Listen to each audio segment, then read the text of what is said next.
Hello students, good morning. खुश रहो, सुरक्षित रहो और स्वस्थ रहो। कल क्या वीडियो से आगे कल हमने क्वेश्चन नंबर 4 कर लिया था एक्सरसाइज 5.2 में। अब हम करेंगे question number 5 in exercise 5.2। Question number 5, the third and ninth term of an AP are 4 and -8, then which term is 0? ये इससे पहले वाले क्वेश्चन की तरह ही है और उसमें मैंने आपको बताया था कि किसी भी अर्थमेटिक प्रोग्रेशन की प्रॉब्लम में आपके पास दो वैल्यू होना मस्ट है। आपको याद हो तो ज़रा बोल के बताएं कौन कौन सी हैं।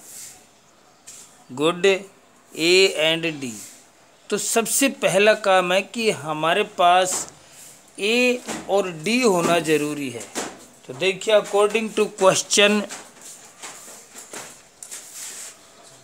सॉल्यूशन ये करें third term, it means A3 equals to 4 and A9 equals to -8।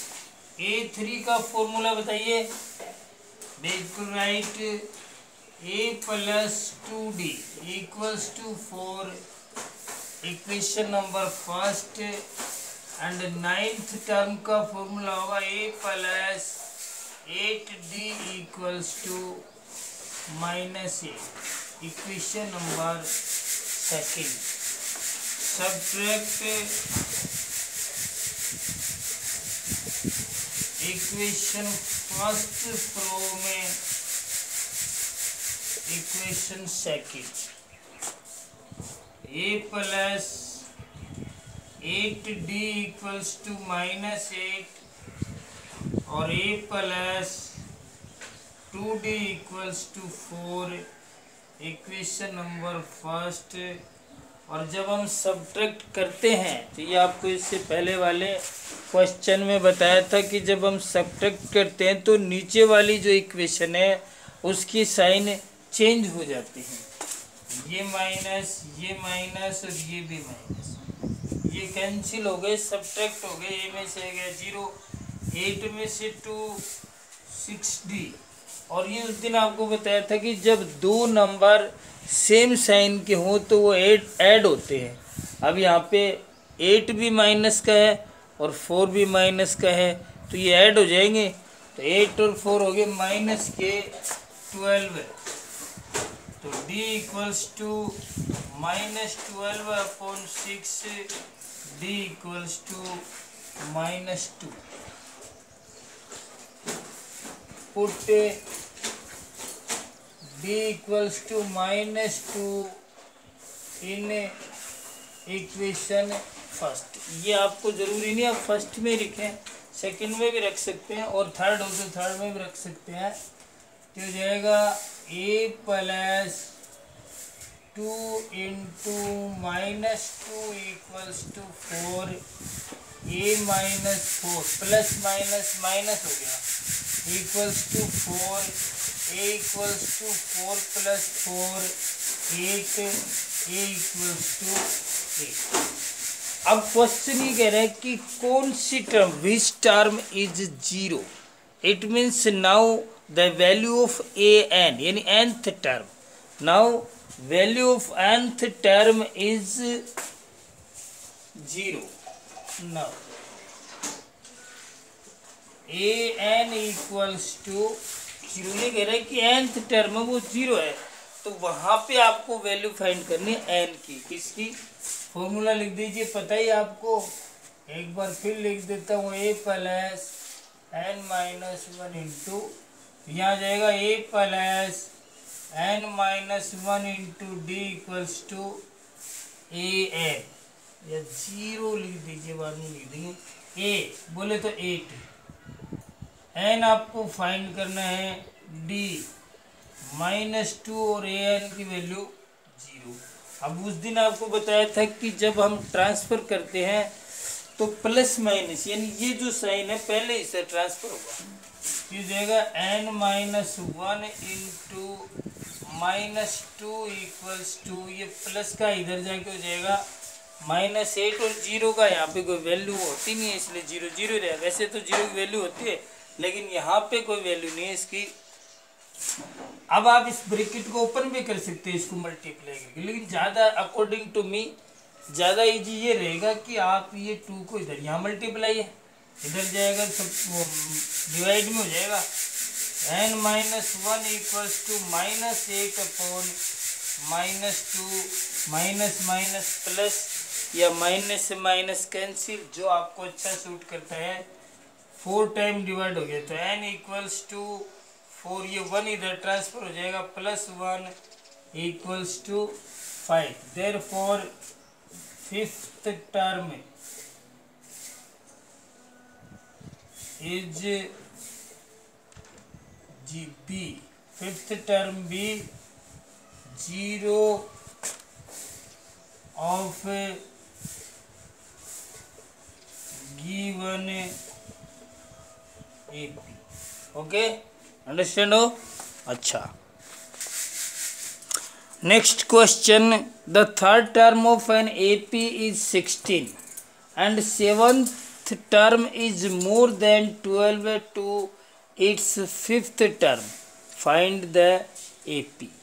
कह रहे कि किसी AP का जो थर्ड टर्म है वो 16 है और इसकी जो सेवंथ टर्म है वो फिफ्थ टर्म से 12 ज़्यादा है, अधिक है, देन फाइंड द AP। तो फिर आपको मैं बता रहा हूँ कि आपको अरिथमेटिक प्रोग्रेशन में 2 वैल्यू मस्ट होती हैं, A एंड D। तो ये आपका पहला काम होता है कि आप A और D फाइंड करें, यानी first term and common difference find करें। तो यहाँ पे आप देखिए A3 equals to 16 and A7 equals to A5 plus 12। Seventh term, आप इसको कई प्रकार से लिख सकते हैं, बस आपको लैंग्वेज समझ में आनी चाहिए। क्वेश्चन की क्या समझ में आनी चाहिए? लैंग्वेज। इसको आप कई प्रकार से लिख सकते हैं कि इसको आप कई प्रकार से लिख सकते हैं। जैसे थर्ड टर्म हो गई 16 और कह रहे कि सेवंथ टर्म है वो फिफ्थ टर्म से 12 ज़्यादा है। इट मीन्स आप फिफ्थ टर्म को 12 दे दीजिए तो वो सेवंथ टर्म के इक्वल हो जाएगी। या फिर इसको आप ऐसे भी लिख सकते हैं कि जब आप सेवंथ टर्म में से फिफ्थ टर्म को सब्ट्रैक्ट करेंगे तो 12 आएगा। बात यहाँ से भी निकल के आ जाएगी कि आप इसको इधर ट्रांसफर करेंगे तो ये अपने आप आ जाएगी।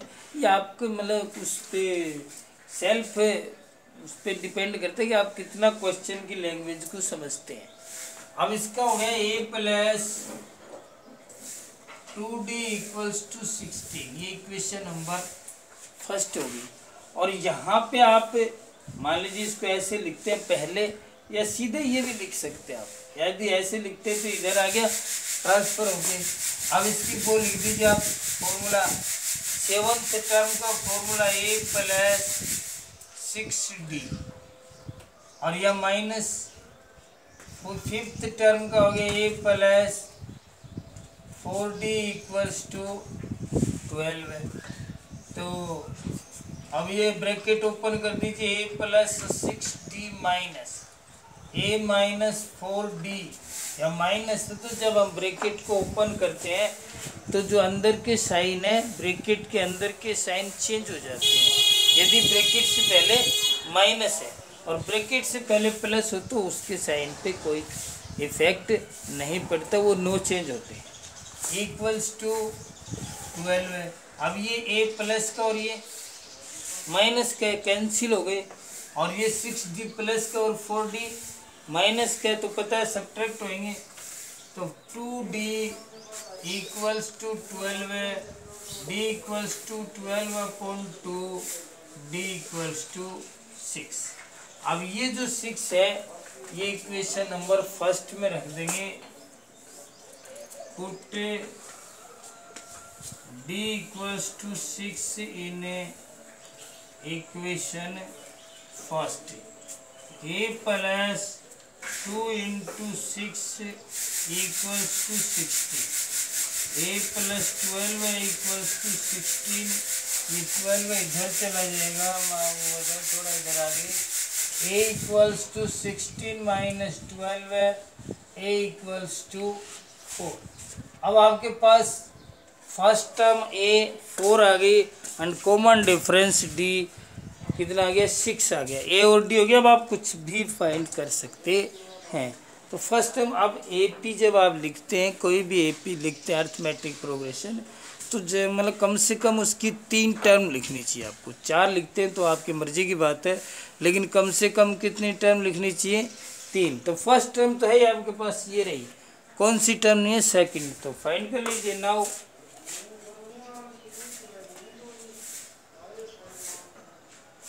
A2 A plus D. A मतलब 4, D मीन्स 6, तो ये हो गया 10. और थर्ड टर्म आपको फाइंड करने की जरूरत नहीं है, उसने अगले ने पहले ही क्वेश्चन में दे रखी है.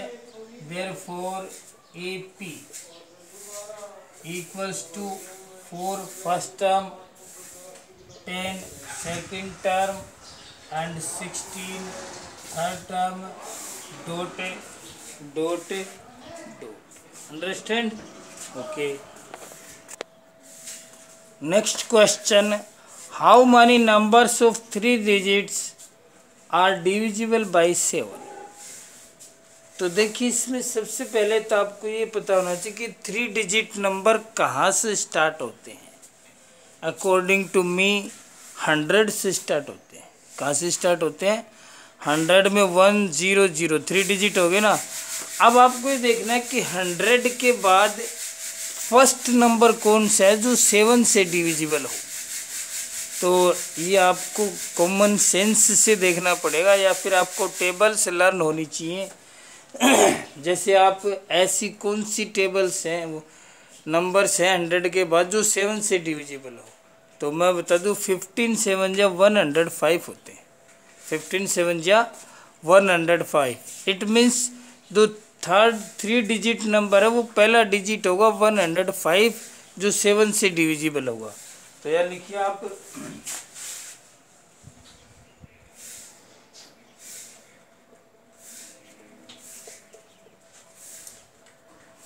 The first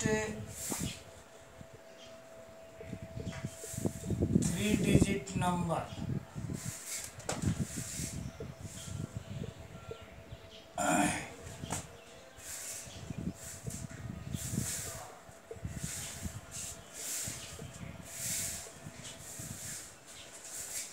divisible by 7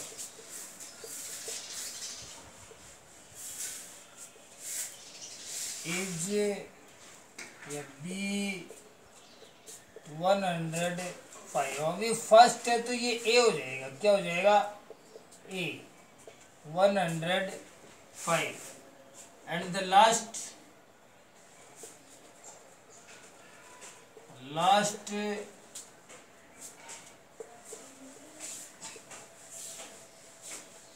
3 digit number divisible by 7.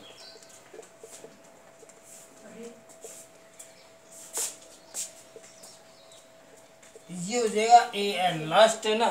तो वैसे तो 3 डिजिट लास्ट नंबर होता है 999 999, लेकिन 999 7 से डिविजिबल नहीं है. ना 998 है, ना 97 है, ना 96 है, और ना ही 95 है. ये आपको करके देखना पड़ेगा, या फिर ये थोड़ा सा लर्न, ये क्या बोलते, रिमेंबर, याद रखना पड़ेगा आपको कि ये होगा 994. और इस टाइप की क्वेश्चन में जिसमें आपको डिविजिबिलिटी दे रखी है, इस टाइप के क्वेश्चन में जिसमें आपको डिविजिबिलिटी दे रखी है, जैसे 7 से डिविजिबल है, 5 से है, 3 से है, 8 से है, 11 से है, 17 से, जिससे भी डिविजिबल है तो कॉमन डिफरेंस वही हो जाएगा जिससे डिविजिबल है. तो D इक्वल्स टू हो गया 7। अब आपको क्या देखो, ए आपके पास, ए एन आपके पास, डी आपके पास, तो यहाँ कौन रह गया, ए एन रह गया। नाउ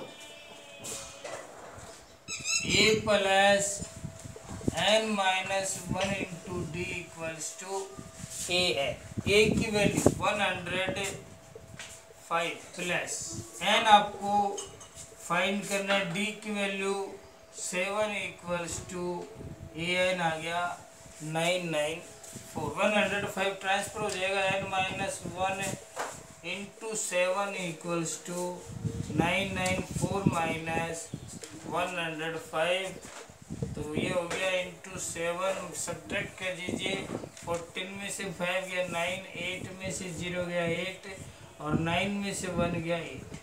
अब 7 अपॉन में आ जाएगा 1, n minus 1 equals to 8, 8 9 upon 7 divisible, इसको डिवाइड कर दीजिए। 7 1 जा 7 और क्या हो गया 1 और 18 हो गया, 7 2 जा 14 और 7 7 जा 49, 7 7 जा 49। अब ये n इधर 1 इधर चला जाएगा, n equals to 127 plus 1 equals to 128. Therefore 128 numbers of 3 digit divisible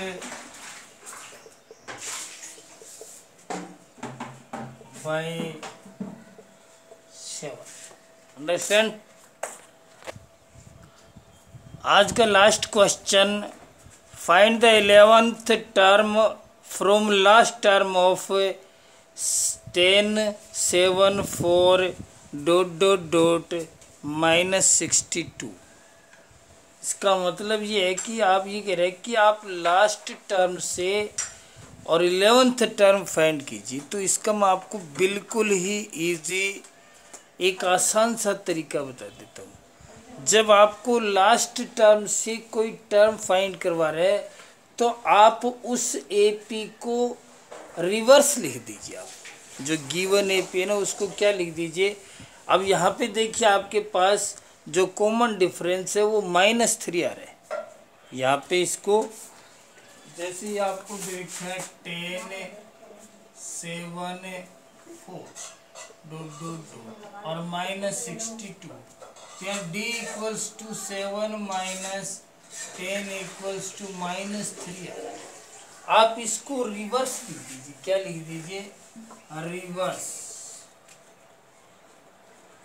reverse लिखेंगे तो ये हो जाएगा -62 और ये जो कॉमन डिफरेंस है ये भी चेंज हो जाएगा। इसका साइन प्लस का क्या हो जाएगा, माइनस का प्लस और प्लस का माइनस हो जाएगा। ये जो कॉमन डिफरेंस है इसका साइन चेंज, क्योंकि जैसे इधर से माइनस में आ रहा तो इधर से आएंगे तो प्लस में आएगा। सीधी सी बात है, ये तो कॉमन सेंस वाली बात है। समझ रहे हैं ना कि इधर से जब हम चलते हैं तो कॉमन डिफरेंस माइनस आ रहा है तो सीधी सी बात है इधर से आएंगे तो प्लस आएगा। तो अब यहाँ पे हो जाएगा -59 -56 ... अब आपका क्वेश्चन ये हो गया। अब आपको कौन सी टर्म फाइंड करनी है, 11। Now a equals to -62, b -59 -62 -59 plus 62 equals to 3। मैंने आपको बताया कि जब इसको रिवर्स लिखेंगे तो इसका जो साइन है कॉमन डिफरेंस का साइन चेंज हो जाएगा और आपको n equals to 11th term find करनी है। मीन्स आपको फाइंड करना है a11 और इसका फॉर्मूला होगा a plus 10d equals to a। ये आपके पास -62 प्लस 10 इंटू डी की वैल्यू 3 -62 प्लस 30 इक्वल्स टू -32। तो इसका आंसर होगा -32। Okay, have a nice day. मैंने आपको पहले भी कहा था इससे पहले वाले वीडियो में कि आपको यदि वीडियो अच्छा लगा, आप ये चाहते हैं कि और भी वीडियो डाले जाएं आगे, तो आप चैनल को सब्सक्राइब करें और लाइक करें और व्यूवर्स की संख्या या सब्सक्राइबर्स की संख्या को अधिक से अधिक बढ़ाएं ताकि मेरा उत्साह बना रहे। Thank you very much. खुश रहें।